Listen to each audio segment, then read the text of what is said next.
Hi everyone, welcome to this Carcanet book launch. I think we'll get going now. For those of you who don't know me, my name's Jasmine. I'm from Carcanet Press. I just want to thank you all for being here. I'm just going to say a couple of words before I hand over, just so that you know what's going to happen this evening. Obviously, we're here to launch John Birtwhistle's new collection in the event, which I have here, which is very exciting. I'm looking forward to hearing him read. We're obviously going to be joined this evening by Hugh Haughton. Hugh is a professor of English at the University of York. He's also published many wonderful books that I urge you to go and find, including The Poetry of Derek Mahon, which came out in 2007. He also co-edited The Letters of T.S. Eliot, along with Valerie Elliott, that came out in 2009. So do check his work out later on after this event. Now, I'm going to hand over to Hugh in just 1 second. But before I do, I just want to point out some things to you. Obviously, you've probably worked out you can't turn your cameras on, so we can't see you, but some of you have found the chat box. Please do find the chat, say hello to us, let us know if you're enjoying the poems and what you think of the event. We'd just love to hear from you. So this evening, the reading will last about 1 hour. In a second, like I said, I'm going to disappear. I'm going to hand over to Hugh, who will give us a proper introduction to John and his work, and he'll say a few words then.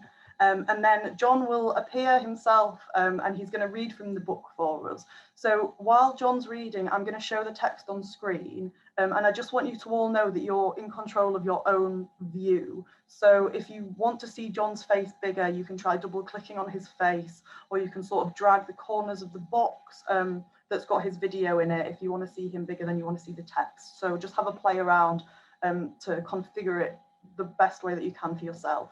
Now, after John's read, Hugh's going to return. They're going to have a bit of dialogue about the book. And then we do want to get you involved with the conversation. So please also find the Q&A box. There'll be a different button than the chat. You might need to click on the more options or something, but please do get your questions in so that Hugh can put those to John later on. I think that's enough from me at the minute. I'll give you the details later on where to buy the book and your discount code and everything like that. But for now, I think we should hand over and get on with this reading. So I'm going to invite Hugh to join me right now, and we'll get going. Hi, everybody. I hope I'm audible. I hope I'm visible. Welcome to this great event. We are now in the event to launch John Birtwhistle's In the Event, which is a wonderful collection of poems, as I'm sure you will find. Before John reads, it's my happy brief to offer a very brief and happy introduction, aiming for the verbal equivalent of the Queen smashing a bottle of champagne at the launch of a new ship. As you've seen, In the Event has a handsome image of another launch on its cover, that of the Trojan horse. I guess this might make us instantly wary of its maker and what might be being smuggled between its covers. John is also the author of a book called Our Worst Suspicions. Like Odysseus, however, John is clear-eyed, well-traveled and crafty, a veteran of the poetry wars and others. And his first book, the expansively entitled The Conversion to Oil of the Lots Road London Transport Power Station and Other Poems, was published nearly half a century ago in 1972. Like the Trojan one, John is a bit of a dark horse, a low-profile, high-end writer whose career includes some mysterious black holes, as well as landmark collections and some heavenly adventures in a chariot alongside Alexander the Great, before he re-emerged in 2013 with Eventualities, another book with an eventful title, paving the way for today, In the Event. Earlier books include A Vision of Wat Tyler, Tidal Models, and Our Worst Suspicions, as well as 3 memorable opera libretti in collaboration with the composer David Blake, The Plumber's Gift, The Griffin's Tale, and The Fabulous Adventures of Alexander Great. He's also published a fine pamphlet of translations by the Greek poet Yanis Ritsos called Greekness and the Smoke Blackened Pot, which my computer rashly corrected to The Smoke Blackened Poet. though John is not smoke blackened. John has done time teaching in universities in the past, but has been for a long time very much a non-aligned writer, standing outside any obvious grouping. Nevertheless, I think we can see him as part of, well, since he's based in the north of England, based in Sheffield and was earlier in York, see him as part of the Northern Powerhouse, or indeed the northern equivalent of the Lots Road Power Station poetry branch. His work is propelled by a singularly focused and bird-like curiosity about the visible world, and a vigilant sense of linguistic formal precision. Like Marianne Moore, I think he's a poet of observations. There are numerous poems about paintings and photography in John's new book, and others based on observing other poets in action. And you're always aware, reading him, of two distinct things at the same time: his observations and his constructions, as well as the delicately calibrated relationship between these two, observations and constructions. It is this which makes his poems, however short, and the new book is full of haiku-like miniatures, agile, mobile, and eventful. They revolve around what he calls the very instant of insight, as in the phrase, exacting as light that glances about within cut glass. Exacting as light that glances about within cut glass. And that cut glass is the equivalent for me of the champagne bottle smashing against the keel of the new vessel being launched.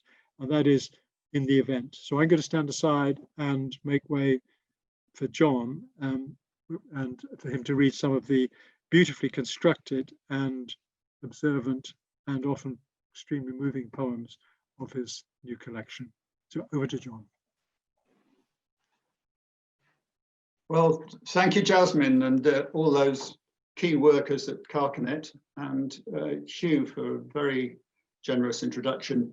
And I feel I have to declare that Hugh Haughton has taught me one hell of a lot about poetry. I'd like to read the very first poem in this book, and then half a dozen scattered through it that look at some of the things that I do, and then I'll read the very last poem in the book, and that'll take 20 or more minutes.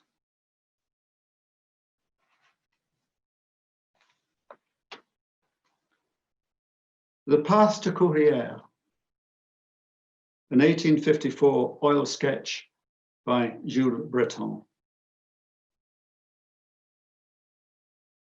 The gleaner in her shawl, the rough linen sling at her waist, figured against the evening sky as she returns to her village, is absent here. It is the painter himself who trudges home in the receiving dusk, his harvest done.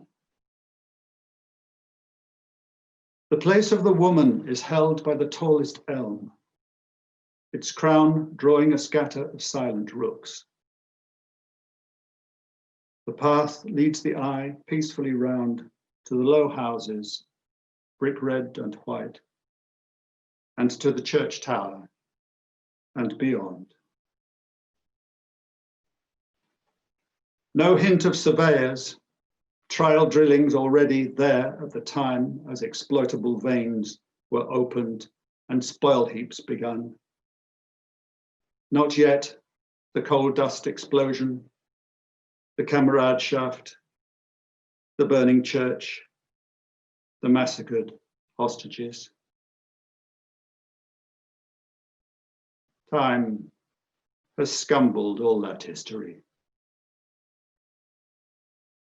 I come into the gallery out of the Sheffield rain, put down my shopping bag next to a bucket, catching the skylight drips. There it is, its frame a little brighter gold than the corn. I let my eye be led again by the curve of the path to Courrières, past the verge of poppies, the everlasting elm the wheat, as permanent as Ruth.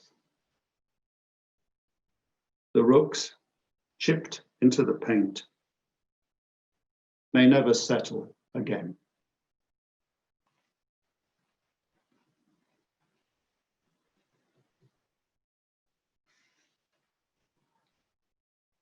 This one has an epigraph from Houseman's Shropshire Lad.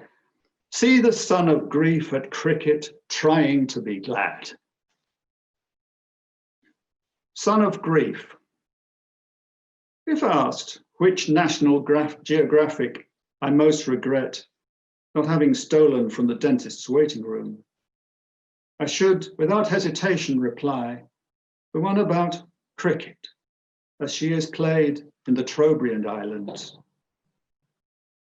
Those benighted savages having been taught by Methodist missionaries the shame to be felt in nudity and rude ignorance of cricket and Christ, with the result that these pacific, photogenic folk, to this very day, having feasted, play up the game, kitted out in bright feathered penis sheaths, and vary somewhat the ritual rules with cries of war and war dances, and retain on each team a 13th man, a marauding jester suitably undressed, whose sole duty it is to jape about and taunt the foe and sledge the crowd and send up the whole event. I would like to tell you more, but just then I was called, not, alas, to the ministry of the church, but into surgery. Yet how often do I muse on those colourful shots and the difference such thoughtful reforms of the game might well have made at my Methodist school, where I found myself forever on the boundary, counting methodically in a sample square yard how many spiders, beetles, and such like small worms were also striving to carry on their lives on that ground. I see that the slide shows the whole page, and that's got one of the shorter poems that Hugh was mentioning. So as it's there, I may as well read that as well. The Queen's Shilling. Every year when exam results are out, so are recruiting sergeants. School leavers hanging around in the city centre, spending money they don't have on girls they don't have, are drawn to a small army tent with a muted recruitment bid, like a game on pause to be played. They're talked into the safest of risks by boy soldiers in combat gear. This season, the camouflage style is an effect of sunset on desert sand.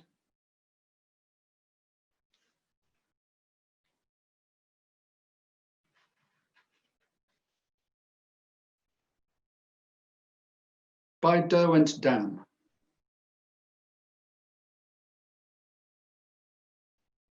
Lolling in the dead of summer on the bank of a reservoir, I watch a boy skimming stones. A few skip once and quickly sink. Mostly they sink at once. And it looks just lucky when a stone bounces along like a bomb, and with the boy Coleridge, he numbers its light leaps. With no more knack than his in duck and drake affairs, I think I can easily see how he might differ his angle, select his missiles, and govern those clumsy energies. Except that even as I watch, he's picking up his own tricks, and fewer tries go down utterly into that reservoir, made by reflected woods and by drowned villages.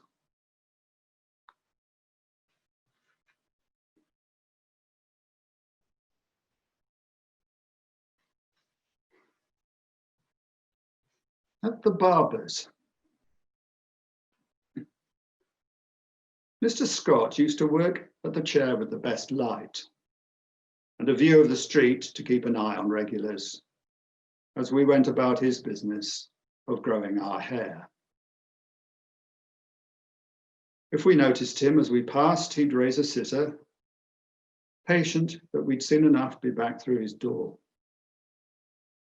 Well turned out, his own hair low maintenance, a military-looking man. I thought he'd outlast me.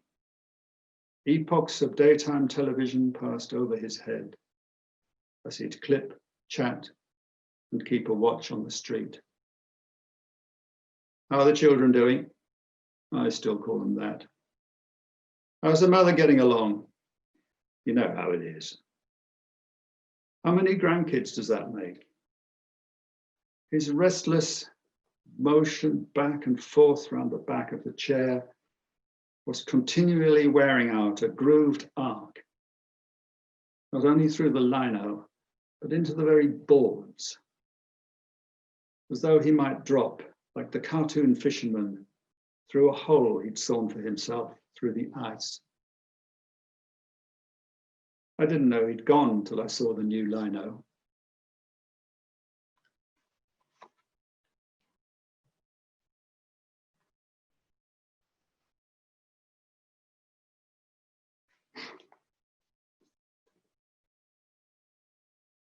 Where's the poetry in that? As he used to demand of his students.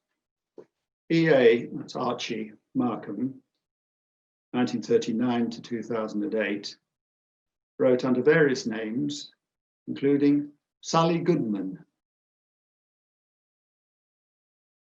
I bumped into your old flame Sally at the shops. I was palpating an avocado when this hand appeared. I knew her from that kitchen scar. Are they ready? Rightness is all, I quipped. She had the courtesy to laugh, drawing herself up into that lengthy Scandinavian beauty you used to say was in so many ways like you. I started to tell her how deeply I missed. She started to say, these days I scarcely exist. We lapsed into reminiscent silence. We knew, the other knew the anecdotes. So I dared to ask, what did he really believe? He believed that Lucy Lockett lost her pocket. With that, she faded up the fresh food aisle, leaving me still half looking out for you, bowling towards me with your dandy red scarf streaming against the wind, drafting to yourself the line of this morning's sulphurous fissure. Sadly provocative, yet true all the same. As in your saying, and so friends die to help us bring forth poems.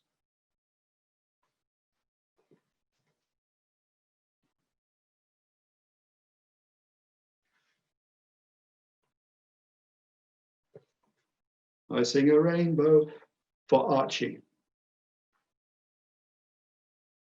Along the empty streets, unseen children are encouraged to display their paper rainbows to lift up our hearts. Some obey the analysis of Newton's prism. Some the strict order of mnemonic song, bridging its purple and orange and blue, as well as, seditious to nature, pink. Funny for idle hands, may be harmless enough, but is this idea that flies its flag on town halls not a little too pure? It is light celestial, not reflected from earthly pigment. Children array its colours, each as distinct, with no shade or intermingling tint, and wash the brush between every band.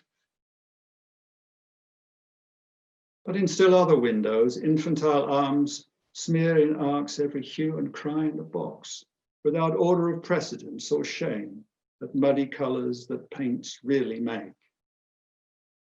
Natural fingers, woody and streaked, as well as black, that solid void, that spectral line of an element unknown.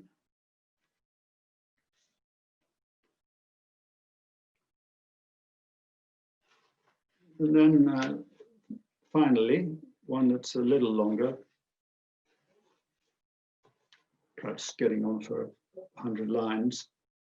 It has a prose headnote, because I found on reading this to people that they didn't necessarily know some of the cultural background, to the effect that well into the last century, Irish country people had an explanatory framework for mental alienation that was at least as coherent as anything proposed by the medicine of their time, namely that the afflicted person had been exchanged or taken by the fairies.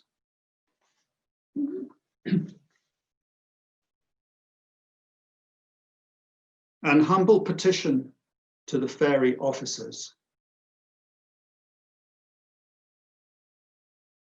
Potent, bewildering, kindly sirs, inspirers of springs, hidden lords of milking and crops, arbiters of sea peril, and in music supreme. We, a family at wit's end, entreat your honoured ears to our petition, that after such interval as may please your graces, you graciously restore our child to his family and powers. As to our boldness in addressing your high persons, we can only plead we have been at every pain to consult philosophers wise in such things, and not one has a better thought than you have spirited our son away to enjoy your hospitality a while. So great, so undeserved a privilege, that grateful we request you name any consideration in clinking coin, or buttermilk, or finest flour of oats, or egg cups brimming with pochine, to be left by whatever threshold, well, lost shoe, thorn bush, or rare isolated flower that you may be pleased to designate. Have we offended your ways? Be gentle to clarify the cause and resolve amicably. For do we not live on the same land? We are already knocking, stone by stone, our most recent barn, lest it had unwarily blocked some natural lane of yours. For this, his family, truth to tell, is pining with grief to see him again, as once he was, charming, self-possessed, as you have him now. We are growing to accept, it may please your excellencies, to prolong the honour of his sojourn with you for a far while yet in our time. You will find him clever company, knowledged in the kinds of fiddle. Just ask him about his cat or traveller's tales in democracy. May we, however, with respect, from out of merely human hearts, invite you to weigh in intellect that he was not raised in your world, and may hanker for primitive ways. His father, mother, sister, friends yearn for his pleasing fellowship, wherefrom we fully appreciate that your graces will be entranced by his comely discourse and person, who may even begin to think yours is the world he wishes to live. And yet, discerning as you are, you may come to tire of human style in horsehair drawn across catgut, so unlike what it has been our luck to catch on rare evenings floating across the stony mist, faint sound of your ingenious music in solemn revels of respectful distance from your thought. His dancing figures may be strange to you as glimpses of yours are to us. So might there perhaps come a day when your reverends, now entertained by your curious courtier, feel surfeit of his society, and in your noble tact, inquire whether he is wholly content to be so away from his own music. May your gentle natures pardon laughable clumsiness of form in little folk approaching you thus, our being illiterate of any court or cogent precedent likely to move, or proper manners to address such authority as yours, deferring solely to your rights in the matter, which is to us no less than the joy of our dearly beloved young man, whom we have the temerity to implore that you may give us leave to hope that someday, without cloud or omen, just as he disappeared, we shall see again, smiling and playing on his violin.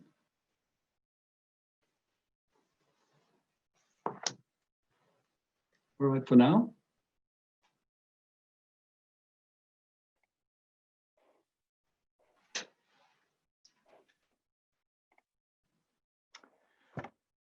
Thanks so much, John.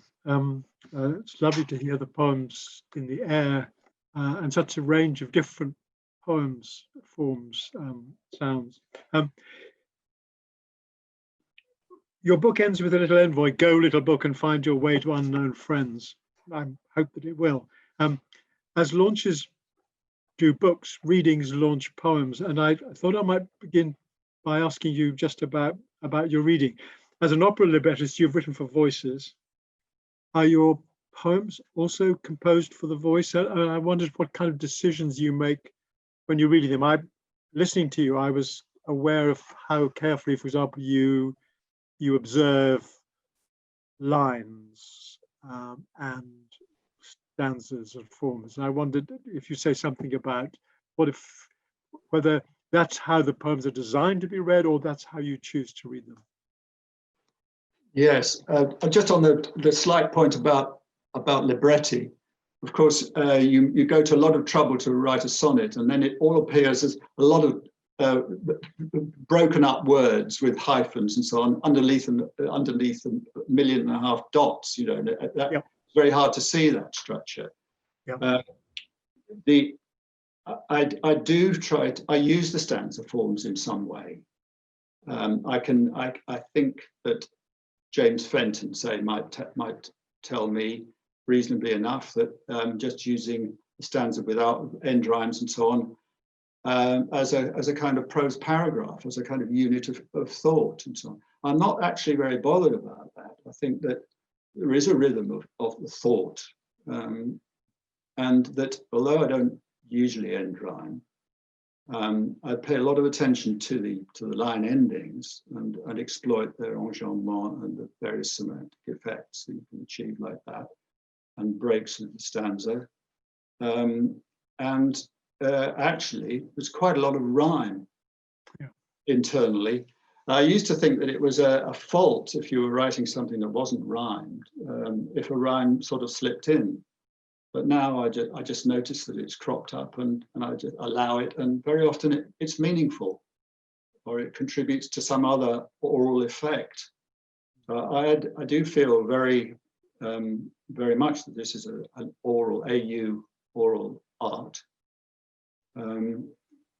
and my period of writing for music has sort of definitely reinforced that. I thought I was very struck also that in the last poem you read, how much of it turns upon music, and there are other poems about listening to music, and And I was very conscious of pace and line, and also the kind of assonances and rhymes, the internal and occasional rhymes that help define the shape and kind of tone of the poems. Well, thank you. I tried to observe it, but I'm probably a bit heavy-handed about it because I actually don't read very much. I don't get invited to practice, as it were, this. And I have to be rather deliberate about it. But I do think that a stanza is not just a typological device.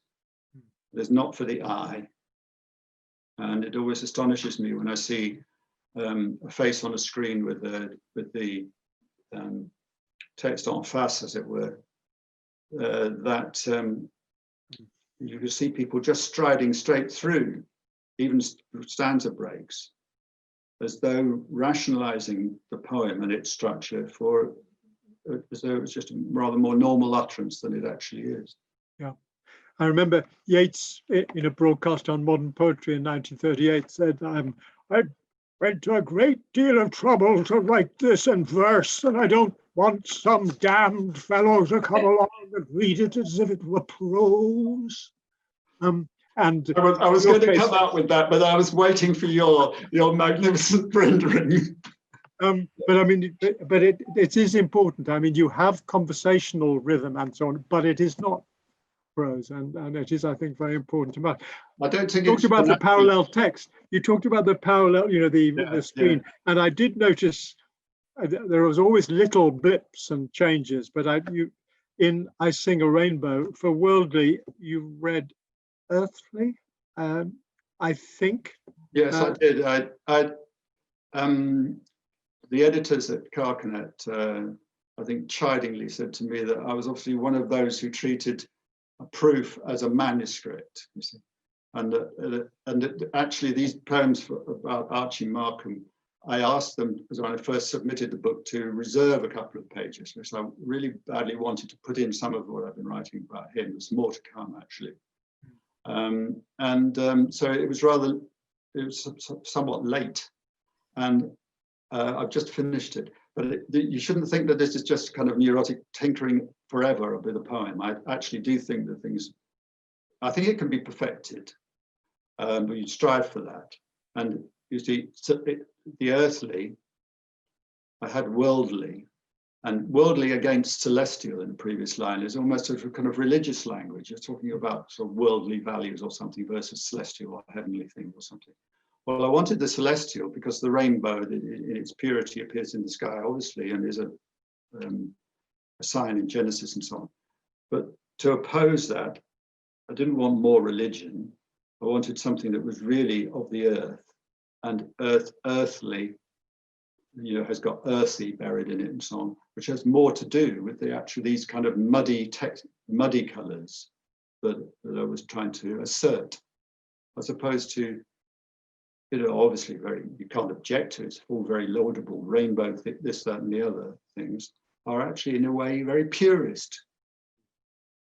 Yeah. I also found, I think I was conscious of lurking behind it of some of your interest in Newton and the rainbows and Wordsworth's rainbows and Constable's double rainbows and stuff, as well as obviously thinking of this present moment when the rainbow sign is around. But it's wonderful how much can be packed in. Were you conscious of, or presumably you're conscious of that in the poem? Yes, I mean, I said, these paper rainbows in windows would lift up our hearts. Well, everybody knows that my heart leaps up when I behold a rainbow in the sky and so on, which is in turn the sursum corda, lift up your hearts, we lift them up unto the Lord, and so forth. So you're clearly, that's my culture, and that's how some of these things get in. I would dispute that you need to know those references in order to follow the poem.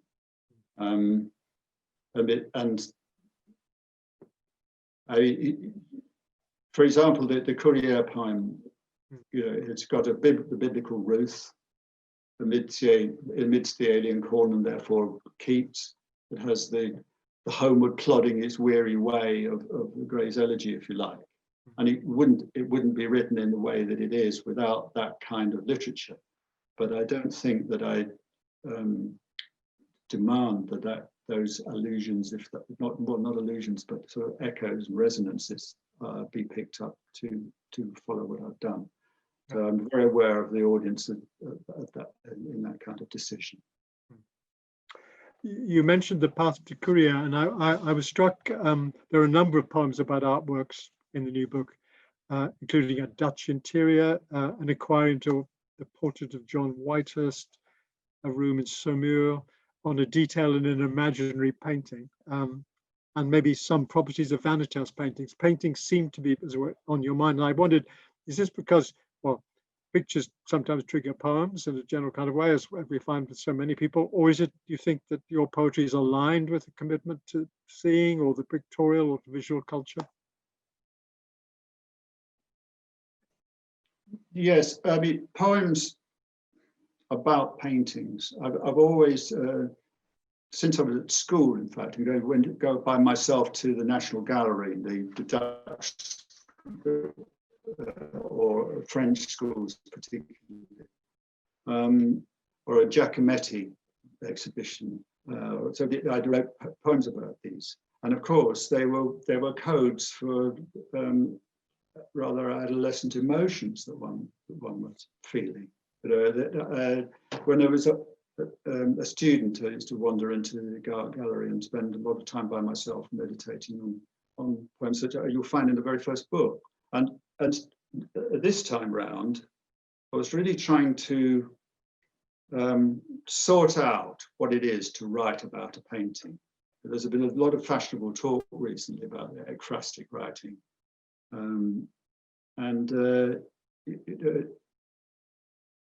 It is a way of talking about other things, which is structured by the convention that you're being careful to attend to a painting. And so it brings to bear the whole issue of what it is to pay that kind of attention.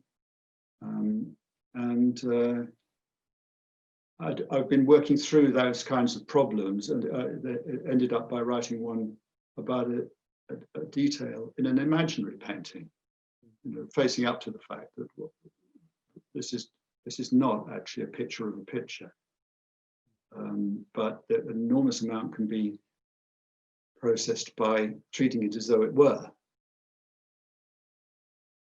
Does that make sense? Yeah, it makes total sense. I mean, we don't know whether Keats's Ode to a Grecian Urn is about a kind of a real pot or an imaginary pot, and of course, when you're having to reconstruct some form of it. He probably did he not bring in a bit of the Elgin marbles frieze as well, and so on, and with the cattle going to the sacrifice and so on, and the maidens. So yes, I mean, there's no doubt that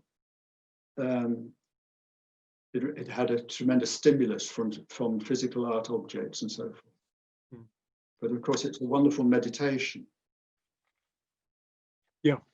And it's a shareable image. I mean, it's a potentially shareable image, which is one of those interesting things where a reader and the writer can have a shared kind of reference point to build and to read in different directions in different ways. And so the trap is not to call on the authority of the original.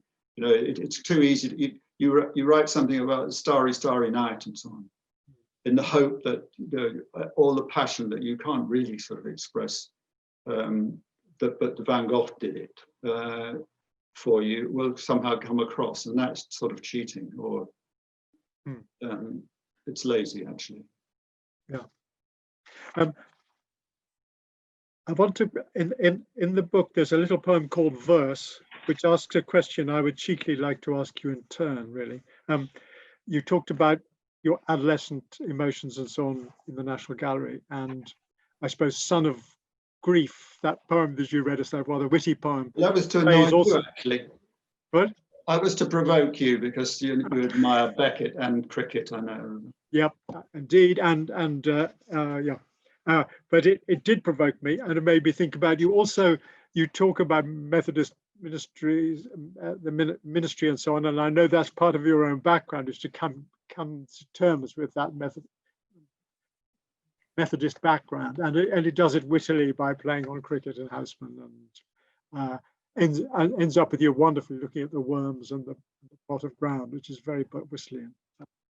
But the poem verse says, just as the young woman opposite me in the train reads a book on the art of poetry, would our lives have been so different had I known then what she is learning now?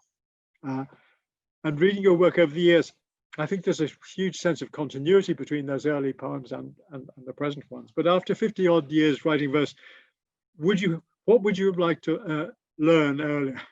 And what have you learned more recently? Have your poems or ideas about poems, do you think, changed a lot over time? Do you take your bearings from the same poets or notions of poetry? I wondered. This is a big question. I think thematically, I probably abandoned certain illusions as to what poetry can do. In terms of, for example, political influence or immediate effects of that kind, irresistible love poems and so on. I don't any longer think it has that kind of capability. Formally, and in terms of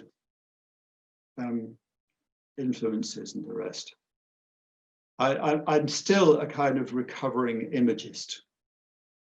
This goes back in a way to talking about the visual modality. And the poetry that I discovered for myself when I was very young that meant something to me was all about the Romantics, first and second generation. And the modernism came to me first, not by reading The Wasteland even or something like that, but through Herbert Reed, a poet and an art critic and a proponent of artists that I knew and loved, like Henry Moore, for example, at the time when that wasn't particularly profitable. Now, Reed was a kind of imagist and a proponent of imagism, which took me to the Imagist manifestos. But he was also very political. He was interested in the visual arts. Through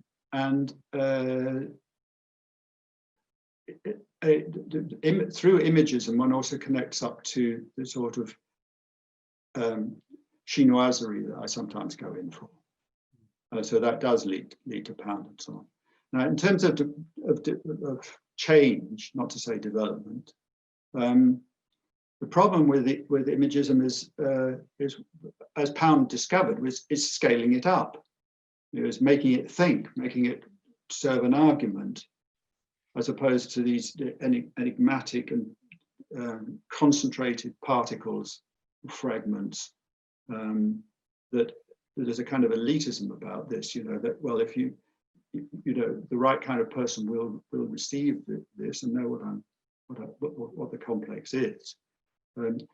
So I've now become much more reliant on syntax, not on the disjunction of jagged particular fragmentary imagery, but on what you might call argument. There's this silly phrase at the moment you hear a lot where people say, I'm surprised, it's of the form, I'm surprised to use your name and cricket in the same sentence. That's what they say. You know what I mean, that formula. Where you get two apparently incongruous things or surprising things, as they say, in the same sentence. Well, that is the whole point about a sentence, that it gives you the logical power and the connective power to assemble previously dissociated ideas and so on. And so, in a way, this takes me back to Yeats rather than Eliot, for instance, the power of syntax, and the great Romantic poems, the large lyric forms of the ode, or for that matter, an opera is a very large lyric structure.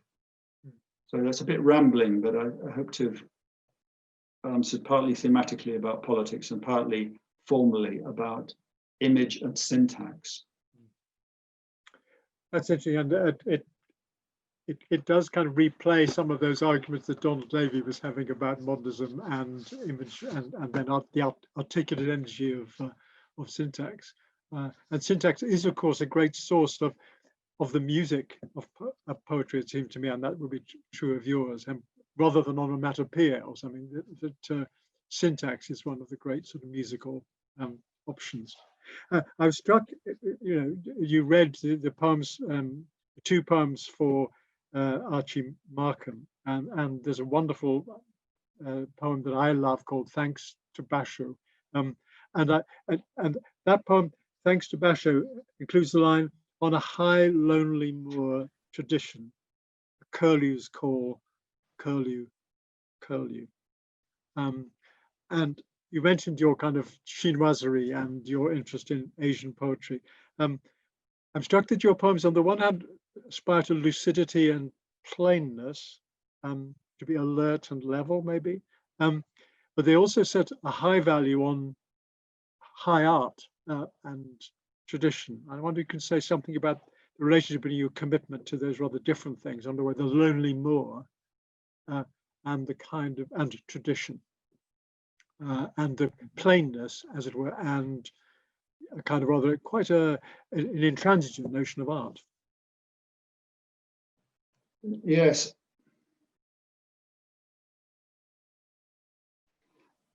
I don't think by the way, understand Japanese or Chinese poetry in the slightest little bit. And I don't think Japan fully understood it either, for example. And a lot of the supposed influences from that are quite wrong. I mean, they seem to be based on the wrong idea of the ideogram, and my own use of that kind of thing comes much more from Arthur Waley and a particular kind of poignancy that I feel in his line, early to 20th century translations, than it does from anything I should call a serious understanding of that very foreign poetry, to be honest. Now, how that plugs into what I think you're asking is that I'm sure my understanding of what let's say a haiku is really like is that it's objective in a different sense than my work. The poems that are most of that order of mine bring in the first person, for example, and their emotion much more powerfully, much more as the utterance of the poem, so it's a travesty of that kind of convention. But what I'm trying to convey, obviously, not onto too heavy disguise, is a feeling. Yeah. And the use of a traditional echo, or the use of a code like describing a painting and so on, is ultimately about that. Now, it's not that I'm interested in expressing myself, and hence the attention to the more objective looking parts of the image. But there's some kind of tension there. That's the spectrum of tension. Yeah, I think that's a very interesting answer, John. And I was going to say something about, I think a lot of the poems in the new book, like the last one you read, To the Fairy Court, are deeply emotional, but they also work very hard to contain and frame and objectify, in some sense, deep feeling. In fact, might be a moment to open out into the more general questions and answers if people have questions to ask. And in fact, someone called Michael Schmidt has a question which I can relay to you.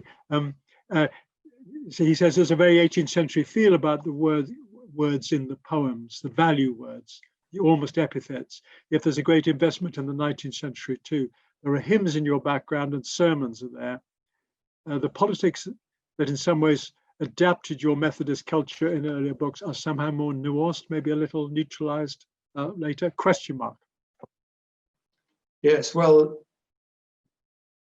I was brought up by a Methodist minister and sent to America, to prep school and boarding school and so on, in that tradition. Arguably hymns, which Michael mentioned, Donald David might be interested in as well, are a more important stanza and line and rhythmical model than say iambic pentameter or Shakespeare. And one will listen to a great many sermons, which is, and you have to sit there and you have to think about them, and they are a model of persuasive public use of language. There can be a pleasure in them and an invention about them, which is perhaps what the Reformation, the Puritanism of in this country didn't put down amongst the arts. You know, it all went into words, into public words. So these are significant influences, which I just use as I can, obviously. As to the politics, I think my generation has been a bit self-deluded about how influential literature and literary criticism and so on can be. I'm not sure that it makes that much happen. Or if it does, it's as an unconstraining voice. It's not an imperative voice. And that the idea that you can have an effect in a poem is a piece of word magic. You know, you can't just conjure out of a bunch of words an effect in the world. That's magical thinking. It's an entirely different kind of effect that you're having than that. So I renounce, if you like, any idea of I love manifestos as a minor genre in their own right, but you know, I renounce any kind of manifesto or intentionality like that. Yes, you have an early poem about Mayakovsky, for example, and it's a very different kind of poem from say, that Thanks to Basho poem, if one thinks of the way you engage with these traditions. But that's a great answer. Another question from Judy Donovan: is there an overarching structure to the collection, or is it just a kind of compilation of just new poems, or does it have a structure? Well, that's a very interesting question, isn't it? Partly, I wanted to disrupt a possible structure, and that is, I didn't want it to appear like episodes from some autobiography. That, for example, there are a number of deaths, but I didn't want them to appear as though it's one person that had died at the end of a story which began with birth, or something like that kind of simplicity. So I chop things about to upset the idea that these are really just a series of family snapshots or something. Otherwise, there are groupings, but I was, and some of the poems are made to talk to each other very locally within the structure. But on the whole, you mentioned all these short poems. I wanted a full book, and you know, I've gone through a phase of sort of not being getting a bit bored with 2 or 3 very, very precious lines and a lot of white space and so on. I wanted to, you know, to give sort of 13 to the dozen. And value for money. Value yeah, for money, I should say, to the purchasers, prospective purchasers. Right, so I was coming around to the play. You know, so I filled the space with lots of with things of different sizes and so on. And that, of course, completely disrupts any logical sequence.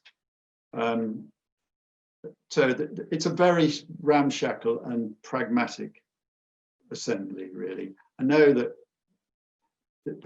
there's a great art in cunningly arranging poems, but I don't think I've practiced it in this case. I'm not so sure.